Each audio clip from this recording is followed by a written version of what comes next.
कार्तिक अनपढ़ था, लेकिन उसकी पत्नी नायरा 12वीं पास। उसने कार्तिक से आगे पढ़ने और अध्यापक बनने के लिए कहा। कार्तिक उसकी बात मान गया। अपनी पत्नी की पढ़ाई के लिए उसने दिन रात मेहनत की और उसकी पढ़ाई जारी रखी, यहाँ तक कि उसको अपना खेत भी गिरवी रखना पड़ा। लेकिन एक दिन नायरा ने उसको ऐसा धोखा दिया। नायरा की आंखों में बचपन से ही बड़े सपने थे। वो गांव की उन लड़कियों जैसी नहीं थी जो छोटी उम्र से ही अपने जीवन को चूल्हे चौके तक सीमित मान लेती थी। जब भी वो स्कूल के सामने से गुजरती तो उसकी नज़रें उन अध्यापिकाओं पर टिक जाती जो सम्मान के साथ बच्चों को पढ़ाती थी। वो मन ही मन सोचती, एक दिन मैं भी ऐसी ही बनूंगी। लेकिन उसके सपनों और उसके गांव की सोच के बीच बहुत बड़ा अंतर था। जब उसने 12वीं पास की और आगे पढ़ने की इच्छा जताई तो उसके पिता का चेहरा गुस्से से लाल हो गया। उन्होंने कठोर आवाज में कहा, हमारे गांव में लड़कियां इतनी पढ़ाई नहीं करती। कल को कोई ऊंच नीच हो गई तो समाज में हमारी नाक कट जाएगी। अब पढ़ाई लिखाई का नाम भूल जाओ। माँ ने भी पिता का ही साथ दिया। उस रात नायरा अपने कमरे में बहुत रोई। उसे लग रहा था जैसे किसी ने उसके सपनों का गला घोट दिया हो। लेकिन अगले ही दिन उसके माता पिता ने उसकी शादी पास के गांव में रहने वाले एक साधारण किसान युवक कार्तिक से तय कर दी। कार्तिक ज़्यादा पढ़ा लिखा नहीं था। वो 10वीं कक्षा में ही फेल हो गया था और उसके बाद खेती संभालने लगा था। शादी के बाद जब नायरा पहली बार अपने ससुराल पहुंची तो उसके चेहरे पर मुस्कान तो थी, लेकिन दिल के अंदर टूटे हुए सपनों का दर्द भी था। कई दिनों तक वो चुपचाप रही। एक रात जब कार्तिक ने उससे उसकी उदासी का कारण पूछा तो वो अपने आंसू रोक नहीं पाई। उसने कांपती आवाज में कहा, मेरा सपना था कि मैं आगे पढ़ूं, कुछ बनूं, लेकिन मम्मी पापा ने मेरी शादी कर दी। शायद अब मेरा सपना कभी पूरा नहीं होगा। कार्तिक कुछ देर तक चुपचाप उसे देखता रहा। उसके चेहरे पर दर्द साफ दिखाई दे रहा था। फिर उसने धीरे से कहा, नायरा, मेरे पास ज़्यादा पैसे नहीं हैं। मैं खुद भी उतना पढ़ा लिखा भी नहीं हूँ, लेकिन मैं पूरी कोशिश करूँगा कि तुम्हारा सपना पूरा हो। तुम पढ़ोगी और ज़रूर कुछ बनोगी। कार्तिक की बात सुनकर नायरा की आंखों से आंसुओं की धारा बह निकली। उसने कभी नहीं सोचा था कि एक साधारण किसान उसका इतना बड़ा सहारा बन जाएगा। अगले ही दिन से कार्तिक ने अपनी मेहनत और बढ़ा दी। वो सुबह सूरज निकलने से पहले खेतों में पहुंच जाता और देर रात तक काम करता। उसकी हथेलियां छिल जाती, शरीर थककर टूट जाता, लेकिन उसके चेहरे पर कभी शिकायत नहीं होती। वो केवल एक ही बात सोचता था, नायरा का सपना। गांव के लोग उसका मजाक उड़ाते, कहते, अरे कार्तिक, बीवी को इतना पढ़ाकर क्या करेगा? कार्तिक, उसे चूल्हा ही तो संभालना है। लेकिन कार्तिक किसी की बात पर ध्यान नहीं देता था। समय बीतता गया और नायरा ने बीएड में दाखिला ले लिया। फीस बहुत ज़्यादा थी। घर की हालत पहले से ही कमज़ोर थी। एक दिन कॉलेज से फीस जमा करने का अंतिम नोटिस आया। नायरा की आंखों में डर उतर आया। उसे लगा अब सब खत्म हो जाएगा। लेकिन अगले दिन कार्तिक ने बिना कुछ कहे खेत का एक छोटा हिस्सा मुनीम के पास गिरवी रख दिया। जब नायरा को ये बात पता चली तो उसके पैरों तले ज़मीन खिसक गई। उसने रोते हुए कहा, तुमने मेरे लिए अपनी ज़मीन गिरवी रख दी। कार्तिक मुस्कुराकर बोला, ज़मीन फिर आ जाएगी, लेकिन सपने बार बार नहीं आते। नायरा ने पहले से भी ज़्यादा मेहनत शुरू कर दी। दिन रात पढ़ाई करती और हर परीक्षा में अच्छे अंक लाती। कार्तिक उसकी किताबें संभालता, उसके लिए चाय बनाता और हर मुश्किल में उसके साथ खड़ा रहता। कई बार रात को जब नायरा पढ़ते पढ़ते थक जाती तो कार्तिक उसे हिम्मत देता और कहता, बस थोड़ा और मंजिल दूर नहीं है। उन दोनों का रिश्ता धीरे धीरे विश्वास और त्याग की मजबूत डोर में बंधता चला गया। कुछ वर्षों बाद वो दिन भी आ गया जिसका दोनों को इंतजार था। नायरा अध्यापिका बन गई। नियुक्ति पत्र हाथ में आते ही उसकी आंखों में खुशी के आंसू भर आए। कार्तिक की खुशी का तो जैसे कोई ठिकाना ही नहीं था। उसने पूरे गांव में लड्डू बांटे और हर किसी से गर्व से कहा, मेरी पत्नी अब अध्यापिका बन गई है। उस दिन कार्तिक को लगा कि उसकी सारी मेहनत सफल हो गई। नायरा के अध्यापिका बनने की खबर धीरे धीरे पूरे इलाके में फैल गई। जिस गांव में कभी लड़कियों की पढ़ाई को बेकार समझा जाता था, वही लोग अब नायरा की मिसाल देने लगे थे। हर तरफ उसकी चर्चा थी। कोई उसकी मेहनत की तारीफ करता तो कोई कार्तिक के त्याग की। लेकिन इस खुशी के माहौल के बीच एक ऐसा व्यक्ति था जिसके चेहरे पर खुशी कम और चिंता ज़्यादा दिखाई दे रही थी। वो थे नायरा के पापा। जब उन्हें पता चला कि उनकी बेटी सरकारी स्कूल में अध्यापिका बन गई है, तो वे अपनी पत्नी के साथ कार्तिक से मिलने उसके घर पहुंचे। कार्तिक ने उनका खूब सम्मान किया, उनके लिए चाय बनाई और बड़े गर्व से कहा, पापा जी, आपकी बेटी ने मेरा सिर गर्व से ऊंचा कर दिया। कार्तिक की बातें सुनकर नायरा के पापा कुछ पल तक चुप रहे। उनके चेहरे पर अजीब सी बेचैनी थी। फिर उन्होंने गहरी सांस लेते हुए कहा, बेटा, तुम बहुत ही सीधे हो, लेकिन हर कोई तुम्हारे जितना अच्छा नहीं होता। मैं तुमसे एक बात कहूँ, बुरा मत मानना। कार्तिक मुस्कुराते हुए बोला, कहिए पापा जी। नायरा के पापा ने उसकी आंखों में देखते हुए कहा, बहुत संभल कर रहना, तुम मेरी बेटी को नहीं जानते। वो बहुत ही स्वार्थी लड़की है। जब तक उसका मतलब होता है तब तक वो रिश्तों की कीमत समझती है, लेकिन जब उसका काम निकल जाता है तो वो किसी को भी भूल सकती है। ये सुनते ही कार्तिक हक्का बक्का रह गया। उसे विश्वास ही नहीं हुआ कि कोई पिता अपनी बेटी के बारे में ऐसी बातें कह सकता है। उसने तुरंत कहा, नहीं पापा जी, शायद आपको कोई गलतफहमी हो रही है। नायरा तो बहुत अच्छी है।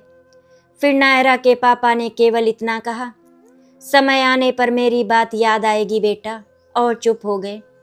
उस दिन के बाद कई दिनों तक कार्तिक उस बात के बारे में सोचता रहा, लेकिन हर बार जब वो नायरा को देखता तो उसे लगता कि उसके पिता जरूर गलत होंगे। आखिर जिस लड़की ने इतने संघर्ष किए, वो उसके साथ हंसती बोलती थी, वो इतनी स्वार्थी कैसे हो सकती थी? उसने उस बात को अपने दिल से निकाल दिया। उधर नायरा ने नौकरी शुरू कर दी। शुरू में सब कुछ सामान्य था। वो स्कूल जाती, बच्चों को पढ़ाती और शाम को घर लौट आती। लेकिन धीरे धीरे उसके व्यवहार में छोटे छोटे बदलाव आने लगे। पहले जहाँ वो कार्तिक के साथ बैठकर बातें किया करती थी, अब वो घंटों मोबाइल पर व्यस्त रहने लगी। पहले जहाँ वो उसकी मेहनत की तारीफ करती थी, अब उसकी बातों में उपेक्षा झलकने लगी। कार्तिक ने शुरुआत में इन बदलावों पर ध्यान नहीं दिया। उसे लगा नई नौकरी का दबाव होगा, लेकिन समय बीतने के साथ नायरा का व्यवहार और बदलता गया। अब वो छोटी छोटी बातों पर झल्लाने लगी थी।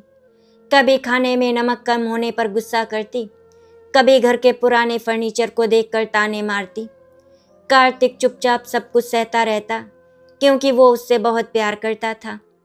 एक दिन कार्तिक ने हिम्मत करके कहा, नायरा, अब तुम्हारी नौकरी को 6 महीने हो गए हैं।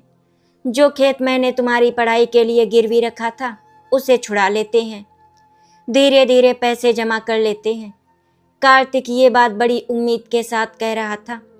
उसे लगा था कि नायरा खुशी खुशी उसकी मदद करेगी, लेकिन अगले ही पल जो शब्द नायरा के मुंह से निकले, उन्होंने उसके दिल को अंदर तक तोड़ दिया।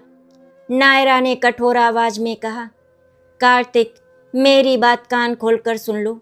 मैं अपनी कमाई का एक पैसा भी उस खेत के लिए नहीं दूंगी। खेत तुमने गिरवी रखा था, तुम ही छुड़ाओ, उसमें मेरा कोई लेना देना नहीं है। कार्तिक कुछ क्षणों तक उसे देखता रह गया। उसे लगा जैसे उसने गलत सुना हो। यही वो लड़की थी जिसके लिए उसने अपनी जमीन तक गिरवी रख दी थी।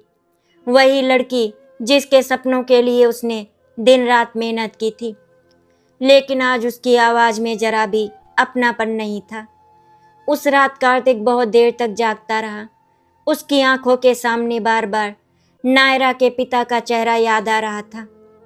उसके शब्द उसके कानों में गूंज रहे थे। समय आने पर मेरी बात याद आएगी बेटा।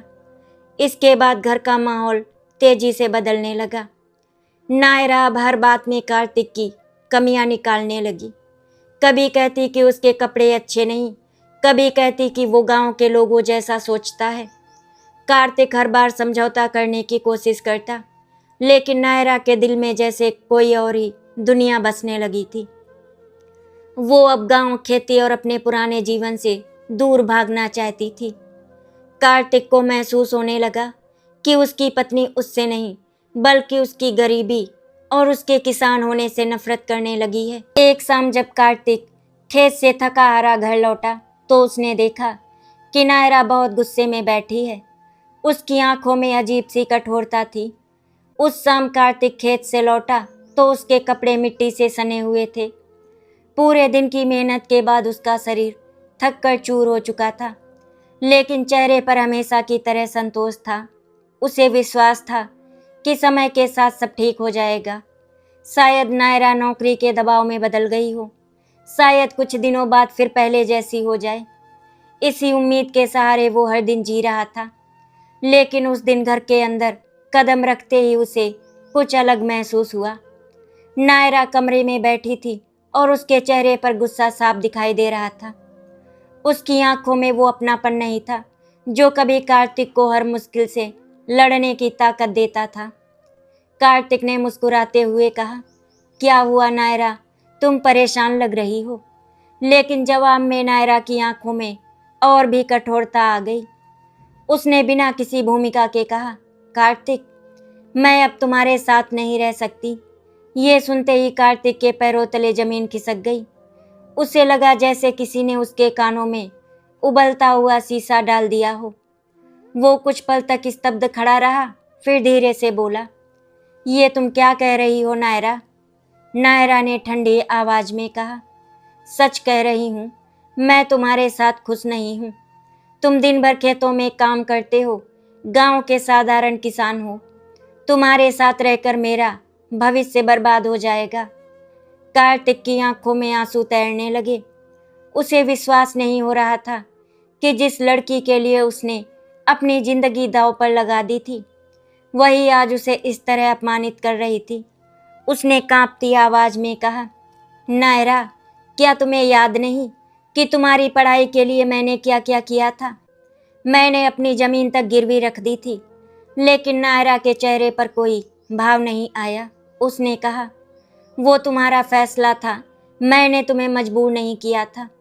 ये शब्द किसी तलवार से भी ज्यादा खतरनाक थे। कार्तिक के दिल पर एक एक शब्द गहरे घाव छोड़ रहा था। वो पूरी रात सो नहीं पाया। उसकी आंखों के सामने उनकी शादी के दिन घूम रहे थे। वो रात जब नायरा ने अपने सपनों की बात बताई थी, वो दिन जब उसने खेत का हिस्सा गिरवी रख दिया था, वो खुशी जब नायरा अध्यापिका बनी थी। लेकिन आज वही सारी यादें उसके लिए दर्द बन चुकी थी। इसके बाद दोनों के बीच झगड़े बढ़ते चले गए। अब नायरा छोटी छोटी बातों पर भी घर में तूफान खड़ा कर देती। कभी खाना फेंक देती, कभी कार्तिक को घंटों अपमानित करती। गांव के लोग भी अब उनके घर से आने वाली आवाजें सुनने लगे थे। कार्तिक को सबसे ज्यादा तकलीफ इस बात की थी कि वो अपनी पूरी कोशिश के बावजूद अपना घर नहीं बचा पा रहा था। वो हर दिन टूट रहा था, लेकिन फिर भी रिश्तों को बचाने के लिए चुप रहता था।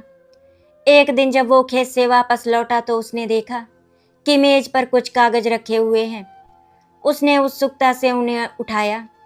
अगले ही पल उसके हाथ कांपने लगे। वे तलाक के कागज थे। कार्तिक की आंखें फैल गईं। उसने हैरानी से नायरा की ओर देखा। नायरा बिल्कुल शांत खड़ी थी। उसने कहा, मैंने फैसला कर लिया है, मैं तलाक चाहती हूँ। इन कागजों पर साइन कर दो। कार्तिक को ऐसा लगा जैसे किसी ने उसकी सांसें रोक दी हो। उसने धीमी आवाज में पूछा, तुमने एक बार भी मुझसे बात करना जरूरी नहीं समझा। नायरा बोली, मुझे किसी से पूछने की जरूरत नहीं है। कार्तिक की आंखों से आंसू बहने लगे। वो कई मिनट तक उन कागजों को देखता रहा। उसके सामने उसका पूरा जीवन खड़ा था। एक तरफ उसका प्यार था, उसका त्याग था, उसके सपने थे, और दूसरी तरफ वो महिला थी जिसके लिए उसने सब कुछ कुर्बान कर दिया था। लेकिन अब वो समझ चुका था कि जब एक इंसान रिश्ते से दिल से निकल जाए तो उसे रोका नहीं जा सकता। उसने कांपते हाथों से पेन उठाया और तलाक के कागजों पर हस्ताक्षर कर दिए। जैसे ही उसने साइन किए, उसके अंदर कुछ हमेशा के लिए टूट गया। नायरा ने बिना किसी पछतावे के कागज उठाए और कमरे से बाहर चली गई। कुछ दिनों बाद वो घर छोड़कर चली गई। कार्तिक खाली घर में अकेला रह गया। हर कोना उसे नायरा की याद दिलाता था। वो रातों को जाग कर रोता, लेकिन उसके आंसुओं को देखने वाला कोई नहीं था। कुछ महीनों बाद गांव में एक खबर आग की तरह फैल गई। लोगों के बीच कानाफूसी होने लगी। जब ये बात कार्तिक तक पहुंची तो उसका दिल एक बार फिर बुरी तरह टूट गया। उसे पता चला कि नायरा ने उसी स्कूल के एक शिक्षक से दूसरी शादी कर ली है जहां वो नौकरी करती थी। जब ये खबर नायरा के माता पिता तक पहुंची तो वे शर्म और पछतावे से भर गए। वे तुरंत कार्तिक के पास पहुंचे। उनकी आंखों में आंसू थे। नायरा के पिता ने भारी आवाज में कहा, बेटा, मैंने तुम्हें पहले ही चेतावनी दी थी। तुम बहुत अच्छे इंसान हो बेटा, इसीलिए तुम्हारी अच्छाई का फायदा उठाया गया। कार्तिक कुछ नहीं बोला। उसकी आंखें सूनी हो चुकी थी। अब उसके अंदर ना शिकायत बची थी और ना ही गुस्सा, केवल एक गहरा सन्नाटा था। उस रात कार्तिक देर तक अपने आंगन में बैठा रहा। आसमान में चांद था, लेकिन उसके जीवन में हर तरफ अंधेरा ही अंधेरा था। जिस घर को उसने अपने सपनों से सजाया था, आज वही घर उसको काटने को दौड़ रहा था। हर दीवार, हर कोना और हर चीज उसे नायरा की याद दिला रही थी। कभी इसी आंगन में दोनों साथ बैठकर भविष्य के सपने देखा करते थे। कभी इसी घर में नायरा की सफलता की खुशी में लड्डू बांटे गए थे। लेकिन आज वहां केवल सन्नाटा था। कार्तिक की आंखों से लगातार आंसू बह रहे थे। वो बार बार खुद को एक ही सवाल पूछ रहा था, क्या मेरी गलती सिर्फ इतनी थी कि मैंने किसी से सच्चा प्यार किया? सुबह होते ही उसने एक बड़ा फैसला ले लिया। उसने तय कर लिया कि अब वो इस गांव में नहीं रहेगा। यहाँ हर रास्ता उसे अपने टूटे हुए सपनों की याद दिलाता था। उसने अपने घर का दरवाजा बंद किया, खेतों की ओर आखिरी बार देखा और बिना किसी को कुछ बताए गांव छोड़ दिया। उसके पास ना कोई बड़ा सामान था और ना ही कोई निश्चित मंजिल। उसके पास केवल एक टूटा हुआ दिल और नई जिंदगी शुरू करने का साहस था। कुछ घंटों के सफ़र के बाद वो शहर पहुंच गया। वहाँ कोई उसका अपना नहीं था, ना रहने की जगह थी और ना ही काम का कोई भरोसा। कई दिनों तक वो इधर उधर भटकता रहा। कभी किसी ढाबे पर खाना खाता तो कभी किसी मंदिर के बाहर रात गुजार देता। गांव का सीधा साधा किसान अब शहर की भीड़ में एक अजनबी बन चुका था। आखिरकार उसे एक निर्माण स्थल पर मजदूरी का काम मिल गया। सुबह से शाम तक ईंटें ढोना, सीमेंट उठाना और कड़ी धूप में काम करना उसकी दिनचर्या बन गई। काम बहुत कठिन था, लेकिन कार्तिक ने कभी शिकायत नहीं की। उसके दिल का दर्द शारीरिक थकान से कहीं ज़्यादा बड़ा था। जब वो रात को थका हारा अपने छोटे से कमरे में लौटता तो अकेले बैठकर पुराने दिनों को याद करता। कई बार उसकी आंखों के सामने नायरा का चेहरा घूम जाता। वो सोचता कि आखिर उसने ऐसा क्यों किया, लेकिन फिर वो खुद को समझा लेता कि कुछ सवालों के जवाब समय के पास होते हैं, इंसान के पास नहीं। दिन महीनों में और महीने सालों में बदलते चले गए। धीरे धीरे कार्तिक ने अपने दर्द को अपनी ताकत बना लिया। उसने मजदूरी से जो भी पैसे कमाए उनमें से थोड़ा थोड़ा बचाना शुरू कर दिया। जहां दूसरे मजदूर अपनी कमाई खर्च कर देते थे, वहीं कार्तिक हर रुपए को भविष्य की उम्मीद समझकर बचाता था। उसे अपने खेत याद आते थे। वो अक्सर सोचता कि एक दिन वो वापस जाएगा और अपनी गिरवी रखी जमीन को छुड़ाएगा। उधर गांव में भी बहुत कुछ बदल रहा था। लोगों ने धीरे धीरे कार्तिक को भूलना शुरू कर दिया था, लेकिन नायरा के माता पिता उसे कभी नहीं भूल पाए। जब भी वे अपनी बेटी के फैसलों के बारे में सोचते, उनका सिर शर्म से झुक जाता। उन्हें कार्तिक की सच्चाई और त्याग की याद आती।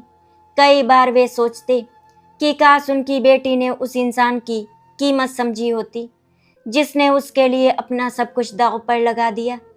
समय तेजी से बीतता गया और देखते ही देखते 5 साल गुजर गए। इन 5 वर्षों में कार्तिक पहले जैसा कमजोर और भावुक इंसान नहीं रहा था। अब वो अंदर से बहुत मजबूत हो चुका था। उसके चेहरे पर पहले वाली मासूमियत तो थी, लेकिन अब उसके साथ अनुभव और संघर्ष की चमक भी जुड़ गई थी। उसने इतना पैसा जमा कर लिया था कि वो अपनी पुरानी जमीन छुड़ा सके। एक दिन उसने फैसला किया कि अब लौटने का समय आ गया है। वो वर्षों बाद अपने गांव पहुंचा। गांव की गलियों में कदम रखते समय उसका दिल तेजी से धड़क रहा था। हर रास्ता पुरानी यादों से भरा हुआ था, लेकिन इस बार उसकी आंखों में आंसू नहीं थे। उसके भीतर एक अजीब सा सुकून था। उसने सीधे उस आदमी के पास जाकर अपनी गिरवी रखी जमीन छुड़ाई। जब जमीन के कागज उसके हाथ में आए तो उसकी आंखें भर आई। उसे लगा जैसे उसने केवल जमीन नहीं बल्कि अपना खोया हुआ आत्मसम्मान भी वापस पा लिया हो। गांव लौटने के बाद कार्तिक ने अपना पूरा ध्यान खेती पर लगा दिया। 5 साल की मेहनत और संघर्ष ने उसे धैर्य और समझदारी सिखा दी थी। उसने पारंपरिक खेती छोड़कर फलों और फूलों की खेती शुरू करने का फैसला किया। गांव के कई लोगों ने उसका मजाक उड़ाया। किसी ने कहा ये सब शहर की हवा का असर है, तो किसी ने कहा कि किसान को किसान ही रहना चाहिए। लेकिन कार्तिक अब पहले वाला इंसान नहीं था जो लोगों की बातों से टूट जाए। उसने चुपचाप अपनी मेहनत जारी रखी। सुबह से लेकर शाम तक वो खेतों में लगा रहता, पेड़ों को बच्चों की तरह संभालता, उनकी देखभाल करता और भविष्य के सुनहरे सपने देखता। धीरे धीरे उसकी मेहनत रंग लाने लगी। कुछ वर्षों में उसकी बागवानी पूरे इलाके में मशहूर हो गई। उसके फलों और फूलों की मांग दूर दूर तक होने लगी। जो लोग कभी उसका मजाक उड़ाते थे वही अब उसकी तारीफ करते नहीं थकते थे। कार्तिक की आर्थिक स्थिति तेजी से सुधरने लगी। उसके घर में खुशहाली लौट आई थी, लेकिन उसके दिल का एक कोना अब भी खाली था। गांव में रहने वाले एक बुजुर्ग दादाजी कई वर्षों से कार्तिक को देख रहे थे। उन्होंने उसकी अच्छाई, ईमानदारी और संघर्ष को बहुत करीब से महसूस किया था। उन्हें हमेशा लगता था कि भगवान कार्तिक जैसे इंसान को हमेशा अकेला नहीं रख सकता। एक दिन उन्होंने कार्तिक को अपने पास बुलाया और कहा, बेटा, जिंदगी किसी एक इंसान के चले जाने से खत्म नहीं होती। हर अंधेरी रात के बाद एक नई सुबह आती है। कार्तिक उनकी बात सुनकर मुस्कुरा दिया, लेकिन कुछ बोला नहीं। कुछ दिनों बाद दादाजी फिर उसके पास आए। इस बार उनके चेहरे पर एक अलग ही चमक थी। उन्होंने कहा, बेटा, मैंने तुम्हारे लिए एक लड़की देखी है। उसका नाम राधिका है। वो बहुत ही मेहनती, समझदार और संस्कारी है। कार्तिक पहले तो चुप रहा। उसके मन में पुराने घाव अब भी ताजा थे। उसे दोबारा रिश्तों पर विश्वास करने में डर लगता था, लेकिन दादाजी के बहुत समझाने पर उसने राधिका से मिलने की सहमति दे दी। जब कार्तिक पहली बार राधिका से मिला तो उसे उसके स्वभाव में एक सादगी दिखाई दी। राधिका ज़्यादा बोलने वाली लड़की नहीं थी, लेकिन उसकी आंखों में अपनापन साफ झलकता था। उसने कार्तिक के अतीत के बारे में सब कुछ जानने के बाद भी उसके प्रति सम्मान दिखाया। यही बात कार्तिक के दिल को छू गई। कुछ समय बाद दोनों की शादी हो गई। शादी के बाद कार्तिक की जिंदगी सचमुच बदलने लगी। राधिका बिल्कुल वैसी नहीं थी जैसी नायरा थी। वो कार्तिक के हर सुख दुख में उसके साथ खड़ी रहती। सुबह खेतों में उसके साथ काम करती, घर संभालती और हर फैसले में उसका साथ देती। जब कार्तिक थक जाता तो वो उसे हौसला देती। जब वो किसी चिंता में होता तो वो उसे समझाती। धीरे धीरे कार्तिक के दिल के पुराने घाव भरने लगे। एक शाम कार्तिक अपने बगीचे में बैठा था। सूरज ढल रहा था और ठंडी हवा चल रही थी। राधिका उसके पास बैठी थी। कार्तिक ने उसकी ओर देखा और मन ही मन सोचा, अगर उस दिन मेरी जिंदगी में वो तूफान नहीं आया होता तो शायद मुझे राधिका जैसी जीवन संगिनी कभी नहीं मिलती। उसकी आंखों में संतोष था। वर्षों बाद वो सचमुच खुश था, लेकिन उसी दौरान गांव में एक ऐसी खबर फैलनी शुरू हुई जिसने सबको हैरान कर दिया। लोग आपस में धीरे धीरे बातें कर रहे थे। हर चौपाल पर एक ही नाम लिया जा रहा था, नायरा। कहा जा रहा था कि जिस जिंदगी को पाने के लिए उसने कार्तिक को छोड़ दिया था, वही जिंदगी अब उसके हाथों से फिसल रही थी। कुछ लोग कह रहे थे कि उसका दूसरा विवाह टूटने की कगार पर है, तो कुछ लोग दावा कर रहे थे कि उसके साथ कोई बहुत बड़ा धोखा हुआ है। जब कार्तिक ने ये बातें सुनी तो उसने किसी से कुछ नहीं कहा। उसने केवल इतना कहा, जो जैसा बोता है वो वैसा ही काटता है। लेकिन उसे नहीं पता था कि बहुत जल्द उसका सामना खुद नायरा से होने वाला है। नायरा के बारे में गांव में फैल रही बातें दिन ब दिन बढ़ती जा रही थी। कोई कहता कि उसका दूसरा पति उससे झगड़ा करता है, कोई कहता कि घर में रोज कलह होती है। लेकिन सच्चाई क्या थी, ये कोई ठीक से नहीं जानता था। कार्तिक ने भी कभी जानने की कोशिश नहीं की। वो अब अपनी नई जिंदगी में खुश था। उसके लिए बीता हुआ समय एक बंद अध्याय बन चुका था। राधिका के साथ उसका जीवन सम्मान, विश्वास और प्रेम से भरा हुआ था। जिस सुकून की तलाश में उसने वर्षों तक दर्द सहा था, वो आखिर उसे मिल चुका था। एक दिन कार्तिक अपने बगीचे में मजदूरों के साथ काम कर रहा था। आम के पेड़ों पर फल लगे हुए थे और चारों ओर हरियाली फैली हुई थी। तभी उसने देखा कि दूर से एक महिला उसकी ओर चली आ रही है। उसके कपड़े साधारण थे, चेहरे की चमक गायब थी और आंखों में गहरा दर्द दिखाई दे रहा था। जैसे जैसे वो पास आती गई, कार्तिक की भौहें सिकुड़ती गई। अगले ही पल वो चौंक गई। सामने नायरा खड़ी थी।